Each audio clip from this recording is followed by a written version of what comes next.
Bonjour et bienvenue sur la chaîne des Fous de Normandie. Aujourd'hui, on va parler d'un sujet assez grave et d'une réaction tardive, mais à mon avis salutaire, du gouvernement via ce communiqué de presse dont vous trouverez le lien dans la description de cette vidéo comme d'habitude, concernant les enfants souffrant d'un trouble dit neurodéveloppemental. On va passer sur l'absurdité du terme de trouble neurodéveloppemental, mais enfin, c'est un autre sujet, on va pas faire de science aujourd'hui. On va parler plus de médecine, de réalité concrète de ce que vivent les gens. Et donc, un des sujets les plus importants, j'ai fait plusieurs vidéos à ce sujet sur la chaîne, et depuis très longtemps, c'est la maltraitance, non pas des parents sur des enfants souffrant d'un trouble neurodéveloppemental type TDAH, type trouble du spectre de l'autisme ou autres troubles psychiatriques, mais la maltraitance de certains services sociaux vis-à-vis de ces parents-là qui les accusent justement d'une maltraitance qui n'existe pas. C'est quelque chose que j'ai rencontré régulièrement, très fréquemment. C'est quelque chose qui est rapporté par de très nombreuses familles que je n'ai pas eu l'occasion de vérifier par mes yeux vus, mais j'ai pu, par mes yeux vus, vérifier ce type de situation. Donc c'est quelque chose qui n'est pas spécifique à la Normandie, à mon avis, ou au Calvados. Je pense que c'est une situation qui existe partout en France. En tout cas, on a des témoignages qui correspondent à ce que nous, on voit de nos yeux vus en Normandie, partout en France. Donc c'est quelque chose qui est systémique. C'est-à-dire qu'il y a un système qui déconne à ce niveau-là, qui ne fonctionne pas, qui n'est pas opérant.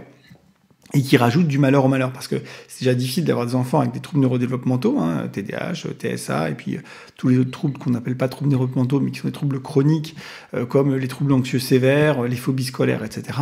Et les parents se font tomber dessus parce qu'il y a des signalements qui sont complètement abusifs, de certaines personnes qui n'y connaissent rien du tout et qui ne cherchent absolument pas à comprendre quoi que ce soit, dès qu'ils voient le moindre truc qui ne semble pas correspondre à leur cadre obsessionnel, ils disent « je fais un signalement parce que la main sur le cœur, c'est mon devoir de... » je sais pas quoi. Bon, c'est très bien de faire des signalements, il faut les faire, c'est un outil indispensable. On a fait aussi une vidéo sur l'intérêt du signalement, il n'y a pas de souci là-dessus.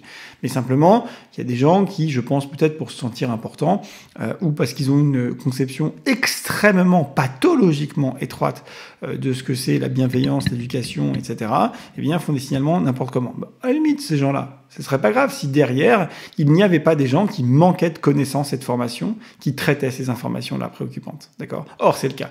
Il y a une quantité non négligeable et pathologique de gens, pathologiques dans le sens où ils créent des dégâts de santé mentale pour les gens, donc de gens qui traitent ces informations préoccupantes et qui ne connaissent tout simplement pas le sujet de l'enfance. Enfin, c'est triste à dire, mais désolé de vous le dire, mais quand on ne connaît pas les troubles les plus fréquents en psychiatrie de l'enfant, mais en fait, on ne peut pas comprendre les problématiques de l'enfance. Je suis désolé, la psychiatrie n'est pas un détail de l'enfance.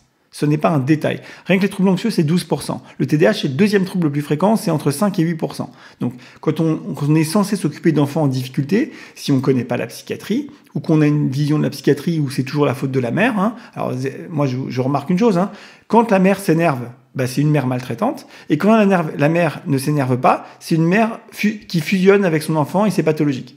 C'est toujours la faute de la mère, quand on voit ces gens-là, quand ils racontent quelque chose, d'accord ? C'est toujours la mère qui fait mal, d'accord ? Et alors, ce qui est drôle, c'est que souvent, pas toujours, mais souvent, c'est des gens qui n'ont même pas d'enfants, qui donnent des conseils, ou qui donnent des conseils même pas, qui font des rapports à charge sur les gens. Bref, je comprends bien que on se sent fort, on se sent puissant quand on fait ce genre de, voilà, je n'ai pas fait correctement, ce n'est pas fait, etc. Je comprends bien, c'est cette petite jouissance qui doit exister chez une part minime, j'en doute pas, minime, j'insiste, minime, des personnes qui s'occupent de ça. Mais enfin, il faut arrêter, on vous voit, d'accord ? Surtout nous, les psychiatres, on vous voit. Bon. Donc, il va falloir qu'il y ait peut-être un filtre en termes de personnalité de gens recrutés, parce que forcément, quand on a un pouvoir, ça attire des gens qui aiment bien parfois utiliser ce pouvoir, pas forcément dans de bonnes circonstances. Petit 1, même si je pense que c'est une extrême minorité, et puis petit 2, une majorité des gens qui pourtant veulent bien faire dans ces personnes qui ont à traiter les informations préoccupantes, eh bien, en fait, ne sont pas formés. Ils veulent bien faire, ils ont une personnalité parfaite, ils sont top, ils sont engagés pour aider les enfants, ils sont formidables, et ça, c'est l'écrasante majorité. Mais ils sont pas compétents. Et ils sont pas compétents, pas par leur faute. Ils sont pas censés avoir la science infuse. C'est parce qu'on leur a dit n'importe quoi, à vrai dire. On les a formés n'importe comment. On va pas se le cacher. Bon.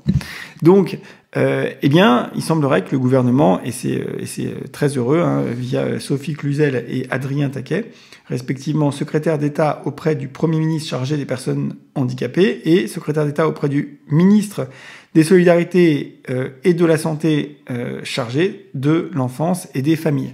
Donc merci à ces deux individus pour un communiqué de presse qui fait suite finalement à des réunions qu'ils ont organisées avec plusieurs associations, etc., des représentants des familles, de l'enfance, etc., où ils mettent les pieds dans le plat.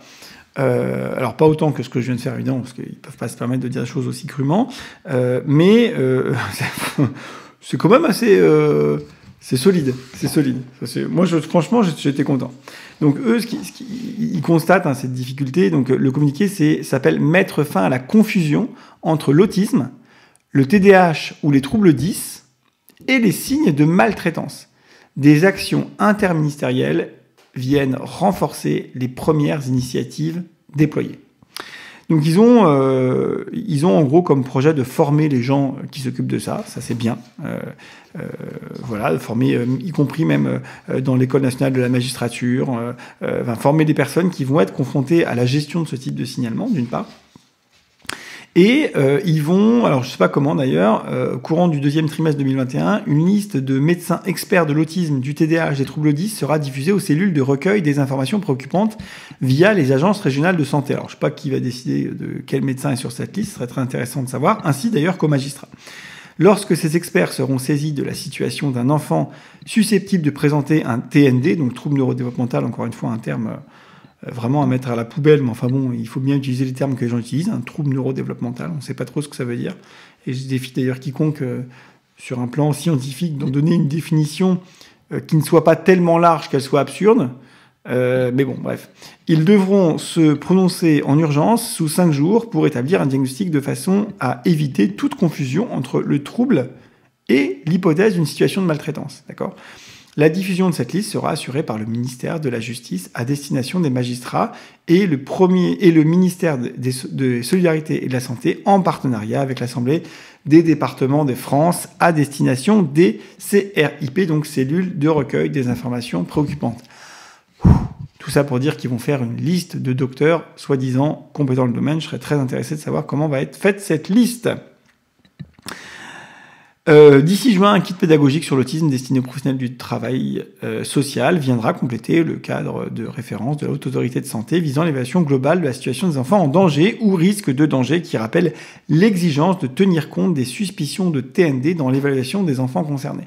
Combien de fois je n'ai pas été contacté par les soi-disant services responsables de traiter ces informations préoccupantes alors que les parents avaient dit il y a un psychiatre dans la boucle, il y a une psychologue dans la boucle, il y a une orthophoniste dans la boucle. Tous ces gens-là, et pas que moi, n'ont pas été contactés et le dossier a été traité puis ensuite envoyé devant le juge avant même de contacter les professionnels. Quel est le niveau de professionnalisme d'une démarche pareille ? Zéro. Voilà. C'est un refus de comprendre. Les parents te disent que leur enfant est suivi, ils te montrent des attestations, d'accord ? Mais non. Toi, qui dois décider si cette information, elle mérite d'être envoyée au juge, non, toi, tu vas pas les contacter, ces gens-là, parce que finalement, tu es un grand expert et tu sens le truc. Hein, t'as pas besoin de l'avis des autres, tu es un génie. Génial. Bravo le génie, on te félicite. Excusez-moi, je suis un peu en colère, vous me connaissez. Bon, voilà, kit pédagogique sera diffusé, encore une fois. En gros, on renforce la formation et on fait en sorte d'avoir une liste de professionnels compétents dans le domaine qui peuvent être saisis rapidement pour soit apaiser les craintes, soit confirmer les choses. Et soyons très clairs, c'est pas dit tel quel, mais on peut avoir une situation d'un enfant avec un trouble neurodéveloppemental, TSA, TDAH ou autre, et être maltraitant, C'est possible. C'est pas parce qu'on a un enfant qui a un TDAH ou un TSA qu'on peut tout se permettre ou qu'on est forcément blanc comme neige. C'est pas vrai. Faut pas non plus tomber dans l'autre extrême. C'est un angélisme ridicule. D'accord ? Mais effectivement, eux, finalement, le précisent en disant que il ne faut pas confondre les symptômes et les signes de maltraitance. Hein, c'est en ça qu'ils font bien la distinction et qu'ils disent pas que sous prétexte qu'on a un enfant qui a un trouble, on est forcément un parent formidable. Hein. Ils veulent juste que soit bien clair que il faut pas confondre les symptômes et un signe de maltraitance. C'est deux choses différentes, d'accord ? Après, évidemment, si l'enfant se fait tabasser par ses parents tous les soirs et qui revient avec des bleus, des yeux au beurre noir, etc., avec une vidéo de lui en train de se filmer, se faire tabasser, il est quand même probable que ses parents le tabassent, d'accord ? Et ça arrive malheureusement, et c'est comme ça. Et je jette pas la pierre sur les parents. Il faut les soigner. Parce que c'est la priorité, parce qu'en fait, on ne peut pas taper son enfant sur un bien dans sa tête, ça n'existe pas, d'accord ? Il faut les soigner, les aider et les empêcher que ça continue. Et quitte à protéger l'enfant, à le placer, j'en sais rien, il n'y a pas de souci là-dessus. Personne ne dit que les situations urgentes et dangereuses n'existent pas dans les familles dont un des enfants souffre d'un trouble neurodéveloppemental. C'est pas du tout ça qu'on dit. Par contre, ce qu'on dit, c'est qu'il faut bien faire son travail. Il ne faut pas confondre un symptôme de trouble attentionnel et une maltraitance, d'accord ? Il ne faut même pas confondre une dépression et une maltraitance, pas parce qu'un enfant est déprimé qu'il est maltraité, d'accord ? Il faut du coup se renseigner, il faut chercher à s'informer, d'accord, avant de déclencher toute une machine. Et quand la machine est saisie, eh bien, il faut que les gens qui sont en charge de gérer un dossier, une information préoccupante, pareil, fasse le boulot. Il faut vraiment faire le travail, d'accord ? C'est pas juste une boîte aux lettres et puis moi je transfère. Hein. Il y a un travail à faire. Donc il faut contacter les professionnels. Il faut essayer de comprendre la situation. Voilà. Et quand on comprend, on juge moins en général. Voilà. Donc merci à Sophie Cluzel et Adrien Taquet, que je ne connais ni d'Ève ni d'Adam, pour ce comité de presse qui me semble frapper au coin du bon sens.